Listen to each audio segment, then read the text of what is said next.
بسم اللہ الرحمن الرحیم۔ اتوار کی خصوصی سوال و جواب کی نشست میں آپ کا استقبال، آپ کا خیر مقدم ہے۔ السلام علیکم ورحمۃ اللہ وبرکاتہ۔ سب سے پہلے ہمارے سامنے نام محمد عمر کا ہے، یہ سلام کرتے ہیں السلام علیکم۔ وعلیکم السلام ورحمۃ اللہ۔ کہتے ہیں ایک مسئلہ بتا دیجئے کہ اگر مثلاً کہیں دو بھائی کرائے کے گھر میں رہتے ہیں اور ایک بھائی بجلی کا بل دیتا ہے تو وہ آدھا آدھا کرتے ہیں، اور ایک ہی بجلی کا بل آدھا آدھا کرتا ہے، اور ایک بھائی کہیں اور شفٹ ہو گیا ہے لیکن اس نے پہلے گھر کو پوری طرح خالی نہیں کیا بلکہ وہاں فریج لائٹ کا کنیکشن ابھی بھی موجود ہے۔ خلاصہ ہے کہ اگر ابھی بھی دونوں دیں آدھا آدھا دیں تو کیا حکم ہے؟ ان کا پوچھنے کا منشا یہ کہ ایک بھائی کا استعمال زیادہ ہے اور ایک بھائی کا استعمال کم ہے، کیونکہ جب اس نے مکان شفٹ کیا تو سامان تو اس کا رکھا ہے لیکن زیادہ یوز نہیں ہے، لیکن اس کے باوجود جو فریج ہے یا اور جو لائٹیں ہیں وہ ہلکی پھلکی جلتی ہیں، یا کبھی آدمی ہفتہ 10 دن میں آتا جاتا ہے، تو ایسی شکل میں کیا ہوگا؟ دیکھیں، جھگڑا یہ نہیں کہ آدھا آدھا دیں تو جھگڑا ہوگا ہی نہیں۔ اختلاف اور جھگڑا تو یہ ہوگا کہ ایک کہے گا کہ ہم کچھ نہیں دیں گے یا تھوڑا دیں گے، دوسرا کہے گا کہ آپ آدھا دیجئے، تب جھگڑا پیدا ہوگا۔ اب اس میں ایک شکل تو یہ کہ دونوں مصالحت کر لیں کسی بھی شکل پر کہ بھائی 60% آپ دے دیں، 40 ہم، یا 70% آپ دے دیں بجلی کا بل اور 30% میں دے دوں۔ اگر ظاہر بات ہے کہ جھگڑے کی شکل فرض کی جائے گی، آدھے آدھے میں جھگڑا نہیں ہوگا یہاں تو یعنی اگر جو بھائی نہیں رہ رہا وہ اگر آدھا دینے کو تیار ہے تو جھگڑے کی کوئی شکل ہی نہیں ہے۔ جھگڑے کی شکل یہ بنے گی کہ وہ کہے کہ میں بہت کم دوں گا یا نہیں دوں گا، تو ایسی شکل میں مصالحت کی شکل اختیار کر لیں، پرسنٹیج طے کر لیں۔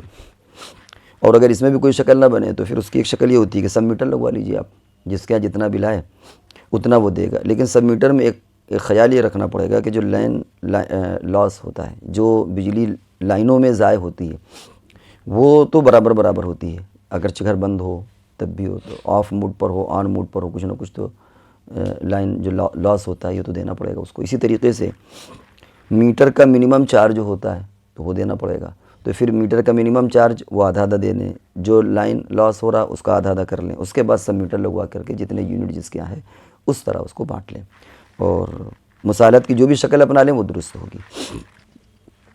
وسیم شیخ یہ متھرا سے پوچھ رہے ہیں، میرا سوال یہ کہ میں زبان سے کبھی کبھار کوئی لفظ نکل جاتا ہے تو مجھے کنایہ لفظ کی طرف وہم ہو جاتا ہے۔ 2 دن پہلے میرے زبان سے حرام نکلا تھا، وہ فوراً خاموش ہو گیا، لیکن مجھے وہم ہوا کہ یہ لفظ بولنے سے کہیں نکاح تو نہیں ٹوٹ جائے گا۔ سب سے پہلے تو آپ اپنے اس وہم کا علاج کرائیں۔ اس طرح خیال سے خالی طلاق نہیں پڑتی کہ بس ڈر ہوا، خیال ہوا کہ شاید زبان سے نکل گیا اور طلاق پڑ جائے، اس طرح طلاق نہیں پڑتی، لیکن یہ ہے سنگین صورتحال، آدمی ہمیشہ کشمکش کا شکار ہوتا ہے، تو سب سے پہلے تو آپ اپنا علاج کرائیں اور وہم سے نکلنے کی کوشش کریں۔ لیکن اگر خالی وہم پیدا ہوا ہے کہ شاید نکل گیا تو ایسے طلاق نہیں پڑے گی جب تک کہ یقین نہ ہو۔ فرحان حبیب یہ پوچھتے ہیں القاموس المحیط للفیروز آبادی کیسی عربی ڈکشنری ہے مختصراً؟ انہوں نے ڈکشنریوں کے بارے میں پوچھا ہے، تو بھائی ہم لوگ مسائل کا حل بتاتے ہیں، ہمارے پاس یہ تحقیق اس طرح کی نہیں ہے کہ کون سی ڈکشنری دستیاب ہے اور انگلش میں کون سی اچھی، عربی میں کون سی اچھی، اور آپ کی جو اس میں ڈیمانڈ ہے وہ اس طرح کہاں پائی جا رہی ہے، کہاں نہیں پائی جا رہی، کہاں ملے گی، کتنے کی ملے گی، تو اس سلسلے میں ہم کو کوئی علم نہیں ہے۔ فرحان ہاشمی یہ کہتے ہیں میں نے سوال پوچھا تھا جس میں میرے بارے میں کہ عبدالرشید صاحب کو سمجھ نہیں آیا، سوال تھوڑا مجمل تھا اس لیے میں دوبارہ وضاحت کر رہا ہوں۔ سوال یہ کہ درگاہیں اور مزارات کیا اسلام کا حصہ یعنی شریعت درگاہیں اور مزارات بنانے کا حکم دیتی ہے؟ یعنی بہت سے لوگ دین سمجھ کر ان جگہوں پر جاتے ہیں اور کسی بزرگ سے فیض حاصل کرتے ہیں، درگاہ پر جا کر ولی کے ذریعے دعا مانگتے ہیں، براہ کرم اس کی تفصیل بتائیں، اور عورتوں کا مزارات میں جانا کیسا ہے، اور ایک الگ سی ویڈیو بنا دیجئے۔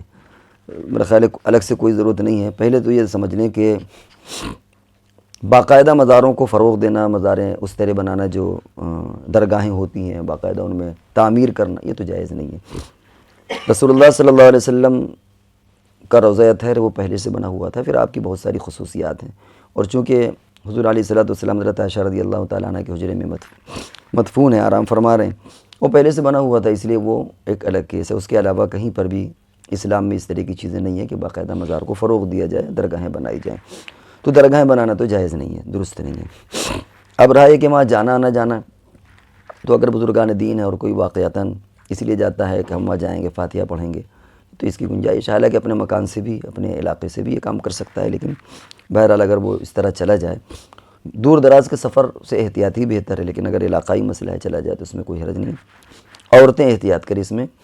اصل میں حضور علیہ الصلوۃ والسلام نے ایک موقع پر منع کر دیا تھا، پھر فرمایا کنت نہیتکم عن زیارت القبور فزوروہا، کہ میں نے تمہیں قبروں کی زیارت سے منع کیا تھا لیکن اب تمہیں اجازت دیتا ہوں تاکہ تم اسے عبرت حاصل کرو۔ تو یہ تو ایک عام قبروں کا اور عام قبرستانوں کا حال ہے، لیکن باقاعدہ جہاں پر مزار ہیں اور کہیں پر ایسا ہوتا ہے کہ خرافاتیں بہت ہوتی ہیں، تو وہاں تو نہ جانا ہی بہتر ہے۔ جو کچھ بھی ایصال ثواب کرنا ہو، فاتحہ پڑھنا، جو وہ دور سے بیٹھ کر کے پڑھ لے۔ لیکن اگر واقعتاً وہاں اس طرح کی خرافات نہیں ہیں اور کوئی جانا چاہے تو مرد، ان کے جانے میں کوئی حرج نہیں ہے، وہ تھوڑا دور ہی کیوں نہ ہو۔